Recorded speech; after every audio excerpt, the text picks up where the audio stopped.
How to hide online status on your Facebook. Hey everyone, welcome back to another tutorial video. In today's video, I'll show you how you can hide your online status on Facebook.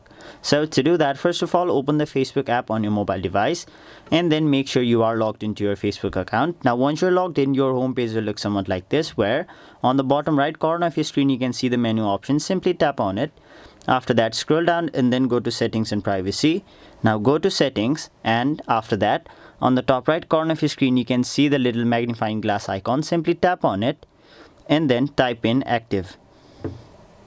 Now once you've done that, simply tap on the option active status. After that, as you can see, you will be able to see the option named show when you are active. Currently it is toggled on, meaning other people will see when I am online and when I am offline. So if you don't want to prevent that and simply want to hide your online status, all you have to do is simply untoggle this bar right over here. After that, it will ask you a confirmation where you'll have to tap on the option turn off, and there you have it. That is basically how you turn off your online status or hide your online status on your Facebook. That was it for this video. Hope this video was helpful to you guys, and if it was, make sure you like this video and subscribe to our channel so that you don't miss out on further videos such as these.